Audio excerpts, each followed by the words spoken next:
Good evening, ladies and gentlemen. My name's Mark Wakeford, and it's an absolute privilege to be here presenting to you this evening. This is a really important summit.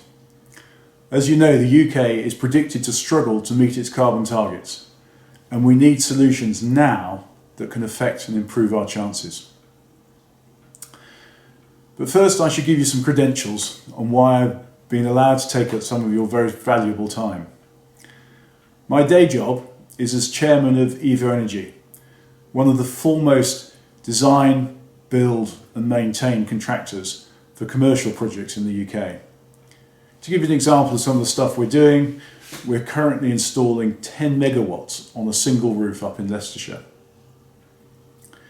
I have a number of other roles. I am Vice Chair of Constructing Excellence Midlands. This is a members club for collaborative disruption to try and promote improvements within the construction sector. But perhaps the most important reason I'm here this evening is I'm a member of the Solar Task Force that was set up after Peter Skidmore's net zero review last year.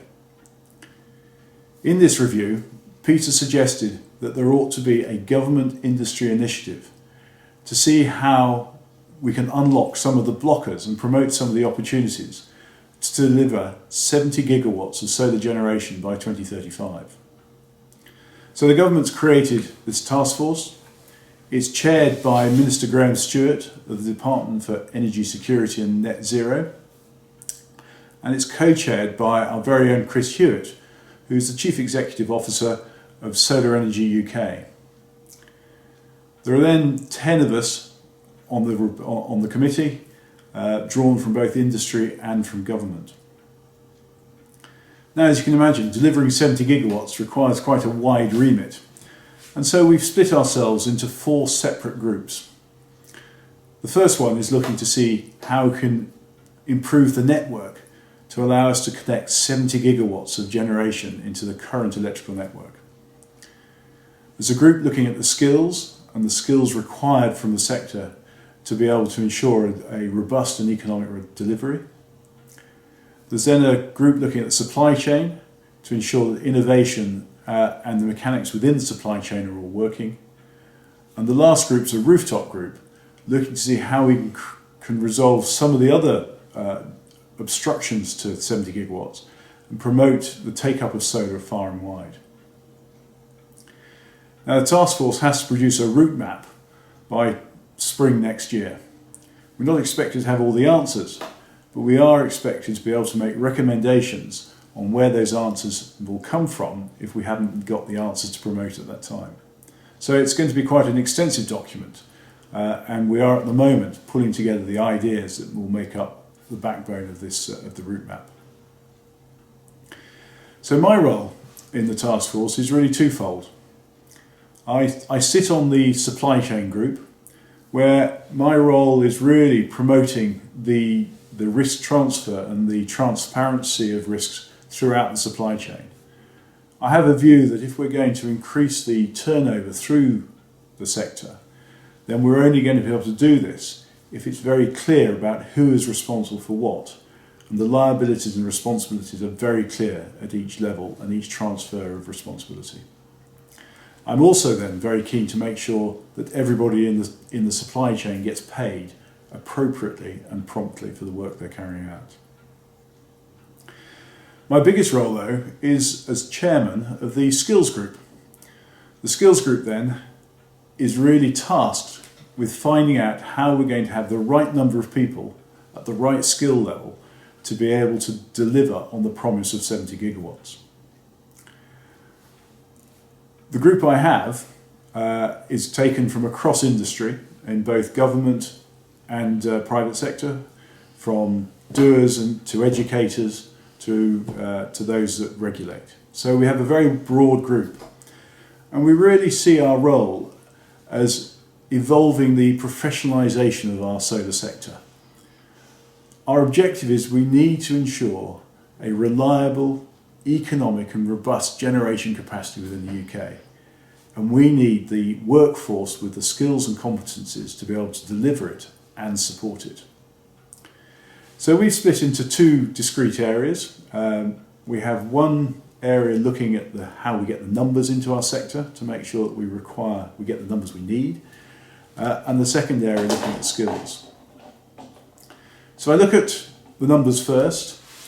We're in competition with every other sector in the UK, as you're probably aware at the moment, and finding the right people is a real challenge.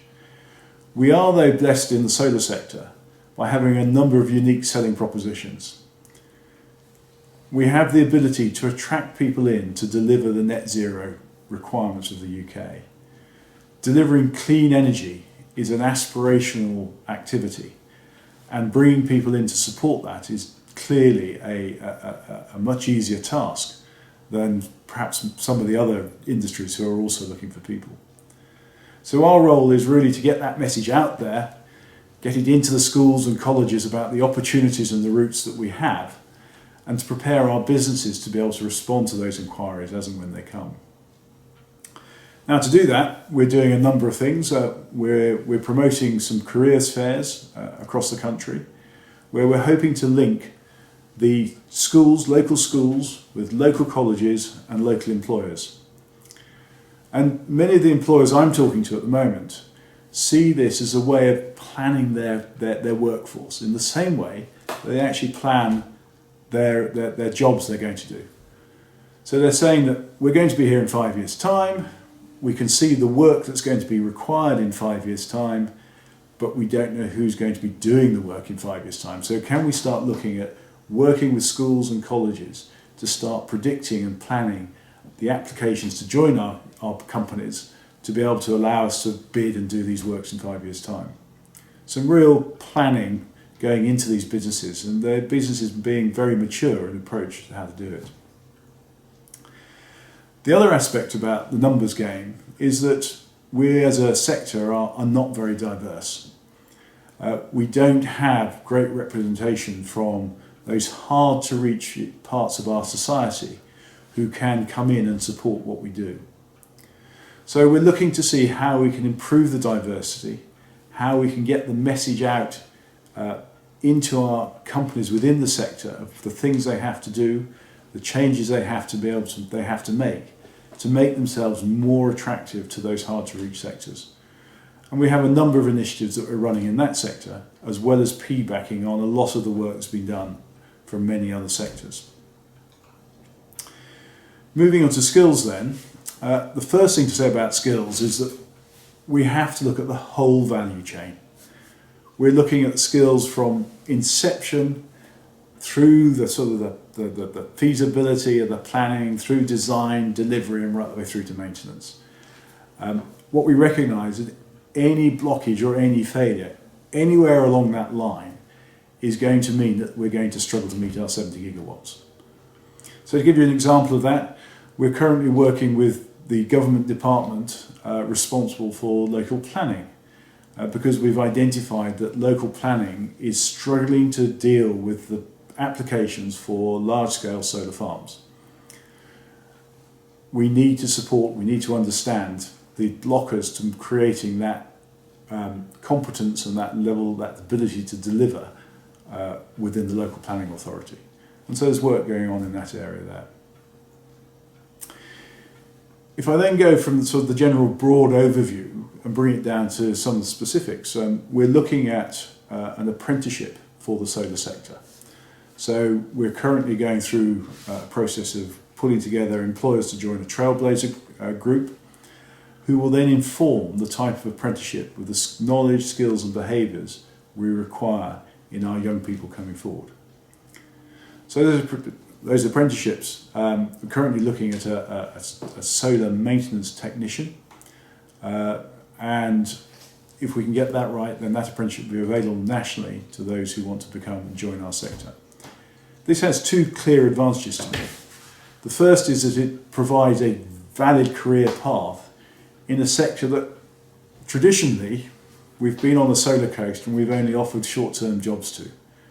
By offering an apprenticeship, we are saying we are a mature sector, we can offer you a career, a lifetime job within our sector.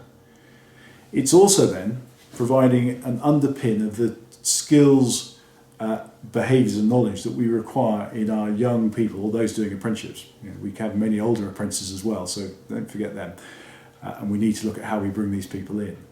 But that underpinning of knowledge will allow employers within our sector a degree of certainty of who they're bringing in and what they're capable of doing. Now, the skills we're looking at encompass both the hard skills and the soft skills. We recognise as industry leaders that it requires a good mix of both the hard and the soft if we're going to win and if we're going to succeed. But one of the areas we're looking at, which is often forgotten about, is the role of directors in our businesses. And if we are expecting our businesses to do 3-4 times the turnover in a relatively short period of time, then we've identified the need to ensure that the directors running those businesses have the right skills to be able to do it.